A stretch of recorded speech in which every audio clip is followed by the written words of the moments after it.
ನಾರಾಯಣಂ ಸುರಗುರುಂ ಜಗದೇಕನಾಥಂ ಭಕ್ತಪ್ರಿಯಂ ಸಕಲಲೋಕನಮಸ್ಕೃತಂ ಚ ತ್ರೈಗುಣ್ಯವರ್ಜಿತಮಜಂ ವಿಭುಮಾದ್ಯಮೀಶಂ ವಂದೇ ಭವಗ್ನಮರಾಸುರಸಿದ್ಧವಂದ್ಯಂ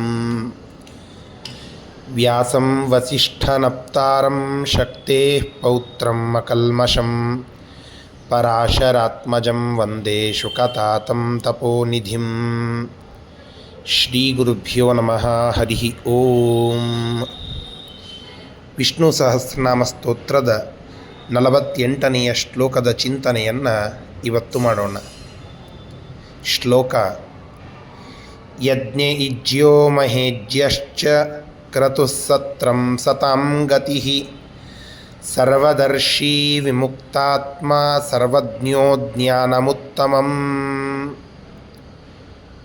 ಭಗವಂತನನ್ನು ಯಜ್ಞ ಎನ್ನುವ ಹೆಸರಿನ ಒಂದು ಭಾಗವನ್ನು ಇಟ್ಟುಕೊಂಡು ಯಜ್ಞಗಳಿಗೆ ಇರುವ ಪರ್ಯಾಯ ಶಬ್ದಗಳೆಲ್ಲವೂ ಪರಮಾತ್ಮನನ್ನೇ ತಿಳಿಸುತ್ತವೆ ಎನ್ನುವ ಅಭಿಪ್ರಾಯ ಈ ಶ್ಲೋಕದಲ್ಲಿ ವ್ಯಕ್ತವಾಗ್ತಾ ಇದೆ. ಯಜ್ಞನಾಮಕನಾಗಿ ಭಗವಂತ ಅವತಾರವನ್ನು ಮಾಡಿದ್ದಾನೆ. ಆದ್ದರಿಂದ ಭಗವಂತನನ್ನು ಯಜ್ಞ ಅಂತ, ಯಜ್ಞಗತಃ ಯಜ್ಞನಾಮ ಅಂತ, ಪರಮಾತ್ಮನನ್ನು ಯಜ್ಞ ಅಂತ ಕರಿತೇವೆ. ಯಜ್ಞದಲ್ಲಿ ಇರುವ ಯಜ್ಞನಾಮಕನಾದಂತಹ ಪರಮಾತ್ಮ ಅಂತ. ಇನ್ನೊಂದು ವಿಶೇಷ ಅರ್ಥ, ಏನ ವಾಯುನ, ಅಂದರೆ ವಾಯುದೇವರಿಂದ, ಜ್ಞಾಯತೆ ವಾಯುದೇವರು ಮಾಡಿರುವಂತಹ ಸಚ್ಚಾಸ್ತ್ರಗಳಿಂದ ಅವರು ತಿಳಿಸಿಕೊಡುವಂತಹ ತತ್ವದಿಂದ ಆ ಭಗವಂತನನ್ನು ಅರ್ಥ ಮಾಡಿಕೊಳ್ಳುತ್ತೇವೆ. ಆದ್ದರಿಂದ ಯಜ್ಞ ಇದು ಪರಮಾತ್ಮನಿಗೆ ಇರುವಂತಹ ಒಂದು ಹೆಸರು. ಇಂತಹ ಭಗವಂತ ಯಜ್ಞನಾಮಕನಾಗಿದ್ದಾನೆ.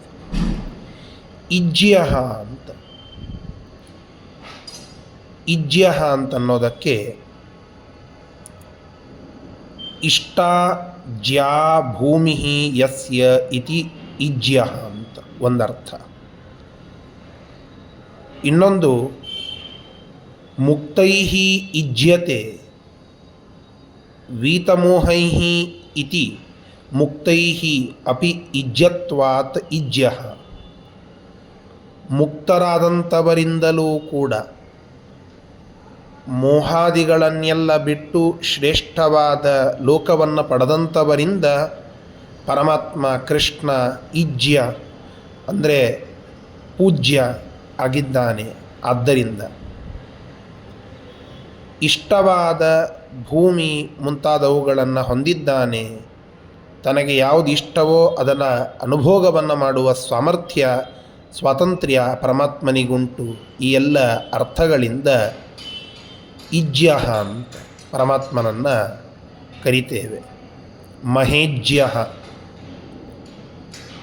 ಇಜ್ಯಾ ಏಷು ಮಹಾನಾಂ ಇಜ್ಯಾಸ್ತೇಷು ಮಹಾನಾಂ ಮಹತೀ ಚ ಇಜ್ಯ ಅಸ್ಯ. ಮಹತ್ತಾದಂತಹ ಇಜ್ಯ ಯಜ್ಞ ಅದು ಭಗವಂತ. ಆದ್ದರಿಂದ ಮಹೇಜ್ಯ ಮಹಾಯಜ್ಞ ಅದು ಭಗವಂತ ಅಂತ. ಇನ್ನೊಂದು ಕ್ರತುಹು. ಇವೆಲ್ಲ ಯಜ್ಞ ಅನ್ನೋದಕ್ಕೆ ಇರುವಂತಹ ಪರ್ಯಾಯ ಶಬ್ದಗಳು. ಆ ಎಲ್ಲ ಶಬ್ದಗಳು ಕೂಡ ಭಗವಂತನನ್ನು ತಿಳಿಸುತ್ತವೆ ಅನ್ನುವುದನ್ನು ಇಲ್ಲಿ ಈ ಶ್ಲೋಕದಲ್ಲಿ ನಾವು ಕಾಣಬಹುದು. ಕ್ರತುಹು ಇದು ಕೂಡ ಒಂದು ಯಜ್ಞ ಹೋಮ ಅನ್ನುವುದಕ್ಕೆ ಇರುವಂತಹ, ವ್ರತ ಅನ್ನುವುದಕ್ಕೆ ಇರುವಂತಹ ಒಂದು ಶಬ್ದ. ಕ್ರತುಹು ಜ್ಞಾನರೂಪನಾಗಿದ್ದಾನೆ. ಆದ್ದರಿಂದ ಕ್ರತುಹು ಸಂಸಾರ ಚಕ್ರದಿಂದ ತಾರಯತಿ ನಮ್ಮನ್ನು ರಕ್ಷಿಸುತ್ತಾನೆ. ಆದ್ದರಿಂದ ಕ್ರತುಹು ಸಂಸಾರ ಚಕ್ರಾತ್ ತಾರಯತಿ ಇತಿ ಕ್ರತುಹು. ಹೀಗೆ ಕ್ರತು ಅನ್ನೋದು ಕೂಡ ಭಗವಂತನನ್ನು ತಿಳಿಸುವಂತಹ ಒಂದು ಶಬ್ದ. ಸತ್ರಂ ಅನೇಕ ಕಡೆಗೆ ಈ ಶಬ್ದವನ್ನು ನಾವು ಕೇಳುತ್ತೇವೆ. ಜ್ಞಾನ ಸತ್ರ. ಸತ್ರ ಅಂದರೆ ಸರ್ವೈಃ ಸಂಗತ್ಯ ಕ್ರಿಯಮಾಣೋ ಯಜ್ಞ ಸತ್ರಂ. ಅನೇಕ ಜನರಿಂದ ಕೂಡಿ ಅವರೆಲ್ಲ ಏಕತ್ರ ಸತ್ರರಾಗಿ ನಾವು ಮಾಡುವಂತಹ ಯಜ್ಞ ಅದನ್ನು ಸತ್ರ ಅಂತ ಕರೀತೇವೆ. ಅಂತಹ ಸತ್ರ ಎಲ್ಲರಿಂದ ಸೇರಿ ಮಾಡಲ್ಪಡುವ ಯಜ್ಞದಲ್ಲಿ ಮುಖ್ಯವಾದ ಹವಿಸ್ಸನ್ನು ಸ್ವೀಕರಿಸಿ ಆ ಯಜ್ಞದ ಕೊನೆಯಲ್ಲಿ ತಾನೇ ವರವನ್ನು ಕೊಡುವ ಹವಿಸ್ಸನ್ನು ಮುಖ್ಯವಾಗಿ ತಾನೇ ಸ್ವೀಕರಿಸುವ ಪರಮಾತ್ಮ ಸತ್ರಂ ಅಂತ ಅನ್ನಿಸಿಕೊಳ್ಳುತ್ತಾನೆ. ತೃ ಅನ್ನೋದಕ್ಕೆ ತ್ರಾಯತೆ ರಕ್ಷಿಸುವವನು ಅಂತ. ತ್ರಾಣಾಖ್ಯ ರಕ್ಷಣೆ ಮಾಡುವಂತಹ ಒಂದು ಕಾರ್ಯ, ಅದರಿಂದ ಸಹ ಕೂಡಿಕೊಂಡು ಇರುವವನು ಭಗವಂತ ಸದಾಕಾಲ ನಮ್ಮ ರಕ್ಷಕನಾಗಿದ್ದಾನೆ. ನಾವು ಎಂತಹ ಆಪತ್ತಿನಲ್ಲಿದ್ದರೂ ಕೂಡ ಬಿಡದೆ ನಮ್ಮನ್ನು ರಕ್ಷಿಸುವ ಪರಮಾತ್ಮ ಸತ್ರಂ. ಸಂಕಟ ಬಂದಾಗ ವೆಂಕಟರಮಣ ಅಂತ ಹೇಳುತ್ತೇವಲ್ಲ, ಎಲ್ಲ ಸಂಕಟಗಳಿಂದ ನಮ್ಮನ್ನು ಪಾರು ಮಾಡುವ ಸಾಮರ್ಥ್ಯ, ಆ ಮಾಡುವ ಗುಣ ಯಾವತ್ತಿಗೂ ಭಗವಂತನ ಒಟ್ಟಿಗೆ ಇದೆ. ಆ ವಾತ್ಸಲ್ಯದಿಂದ ಪೂರ್ಣನಾದ ಪರಮಾತ್ಮ ಸತ್ರಂ ಅಂತ ಅನ್ನಿಸಿಕೊಳ್ಳುತ್ತಾನೆ. ಇನ್ನೊಂದು ಸತಾಂ ತ್ರಾಯತೆ ಇತಿ ಸತ್ರ. ಅನ್ನೋದಕ್ಕೆ ಸಜ್ಜನರು ಅಂತ.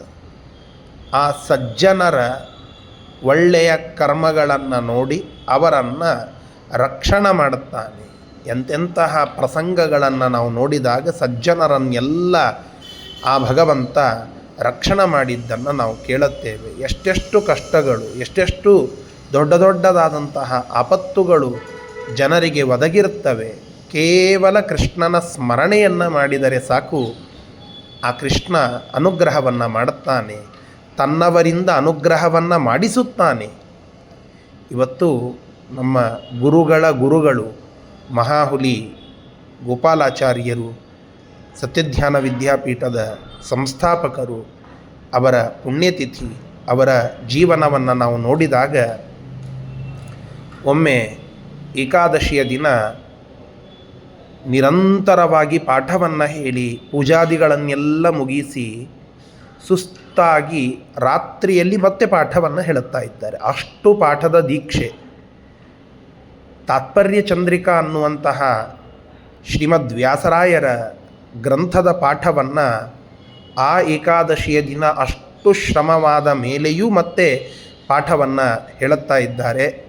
ವಿದ್ಯಾರ್ಥಿಗಳು ಏನೋ ಬರುವುದು ತಡವಾಯಿತು, ಹಾಗೆ ಅದನ್ನು ನೋಡುತ್ತಾ ಮಂಚದ ಮೇಲೆ ಒರಗಿದಾಗ ಬಿದ್ದು ಒಂದು ಕಡೆಯ ಕೈ ಭಾಗ, ಒಂದು ಕಡೆಯ ಭುಜದ ಭಾಗ ಅಲ್ಲಿ ಕ್ರ್ಯಾಕ್ ಆಗಿದೆ, ಗೊತ್ತೇ ಆಗಿಲ್ಲ. ಮರುದಿನ ಡಾಕ್ಟರ್ ಹತ್ತಿರ ಅವರು ಹೋಗಿ ಅದನ್ನು ತೋರಿಸಿದಾಗ, ದ್ವಾದಶಿಯ ಪಾರಣೆಯಾದ ಮೇಲೆ ಡಾಕ್ಟರ್ ಹತ್ತಿರ ಅದು ಹೋಗಿ ತೋರಿಸಿದಾಗ ಅಲ್ಲಿ ಕ್ರ್ಯಾಕ್ ಆಗಿತ್ತು. ಆದರೆ ಅವರಿಗೆ ಯಾವ ತರಹದ ಶ್ರಮವೂ ಆಗಿದ್ದಿಲ್ಲ. ಅದರ ಟ್ರೀಟ್ಮೆಂಟ್ ಆದ ಮೇಲೆ ಸ್ವಲ್ಪ ಅರೆನಿದ್ರಾವಸ್ಥೆಯಲ್ಲಿ ಇದ್ದಾಗಲೂ ಕೂಡ ನೋಡಿದರೆ ಆ ತಾತ್ಪರ್ಯ ಚಂದ್ರಿಕಾ ಗ್ರಂಥದ ಪ್ರಾರಂಭದ ಮಂಗಲಾಚರಣೆಯ ಶ್ಲೋಕ ಅವರ ಮುಖದಿಂದ ಬರ್ತಿತ್ತು ಅಂತ ನಾವು ಕೇಳುತ್ತೇವೆ. ಹೀಗೆ ಒಂದಲ್ಲ ಎರಡಲ್ಲ, ಬಡತನ ಬಂದಾಗ, ವಿದ್ಯಾಪೀಠದ ಸಂಚಾಲನದಲ್ಲಿ ಏನೇನೋ ಸಮಸ್ಯೆಗಳು ಬಂದಾಗ, ಎಲ್ಲ ಸಂದರ್ಭದಲ್ಲಿಯೂ ಕೂಡ ಭಗವಂತ ಅವರ ಮುಖದಿಂದ ಆ ಮಾತುಗಳನ್ನು ಆಡಿಸಿ ತಾನೇ ಅವರಲ್ಲಿ ನಿಂತು ಅವರಿಗೆ ಆಪತ್ತು ಬಂದಾಗ ಯಾವುದೋ ರೂಪದಿಂದ ತಾನೇ ಬಂದು ರಕ್ಷಣೆ ಮಾಡಿದ ಕಥೆಗಳನ್ನು ನಾವೆಲ್ಲ ಕೇಳುತ್ತೇವೆ. ಎಂತೆಂತಹ ಆರೋಗ್ಯದ ಆಪತ್ತುಗಳು ಬಂದಾಗಲೂ ಕೂಡ ಆ ಭಗವಂತನ ಸ್ಮರಣೆ ಅವರನ್ನು ಕಾಯ್ದಂತಹ ಕಥೆ ತೀರ ಇತ್ತೀಚೆಗೆ ಆದಂತಹ ಅನೇಕ ಘಟನೆಗಳನ್ನು ನಾವು ಅನೇಕ ಹಿರಿಯರಿಂದ ಕೇಳುತ್ತೇವೆ. ಅಂತಹ ಎಲ್ಲ ಸತಾಂ ಮಹಾನುಭಾವರಿಗೆ ರಕ್ಷಣೆ ಮಾಡುವಂಥವನು. ಆದ್ದರಿಂದ ಸತ್ರ ಇದು ಭಗವಂತನ ಹೆಸರು. ಸತಾಂ ಗತಿ, ಸಜ್ಜನರ ಪಾಲಿಗೆ ಕೊನೆ ಗತಿ ಅಂದರೆ ಗಮ್ಯತ್ವಾತ್ ಗತಿ, ಮೋಕ್ಷ, ಅದು ಭಗವಂತನನ್ನು ಪಡೆಯೋದೇ ಅವರ ಗತಿ. ಆದ್ದರಿಂದ ಪರಮಾತ್ಮನನ್ನು ಸತಾಂಗತಿ ಸರ್ವದರ್ಶಿ ವಿಶ್ವತಶ್ಚಕ್ಷುವಾಗಿ ಪರಮಾತ್ಮ ಎಲ್ಲವನ್ನ ಪೂರ್ಣಶ್ಚ ದರ್ಶೀಚಾಯಂ ಎಲ್ಲವನ್ನ ನೋಡುತ್ತಾನೆ, ಎಲ್ಲವನ್ನ ಕಾಣುತ್ತಾನೆ. ನಮಗೆ ಯಾವುದು ಕಾಣುವುದಿಲ್ಲ ಅದು ಭಗವಂತನಿಗೆ ಕಾಣ್ತದೆ.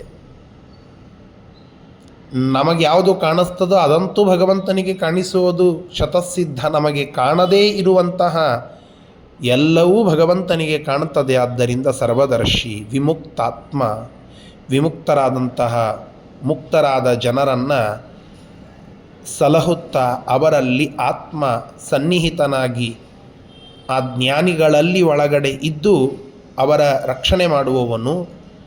ರಕ್ಷಣಾ ಇದರರ್ಥ ಮುಕ್ತರಾದಂಥವರನ್ನು ನಿಯಮನ ಮಾಡುವಂತಹದ್ದು. ಇನ್ನು ವಿಮುಕ್ತ ಎಲ್ಲ ದೋಷಗಳಿಂದ ಅಥವಾ ಎಲ್ಲ ತರಹದ ಆಪತ್ತುಗಳಿಂದ ಮುಕ್ತರಾಗಿ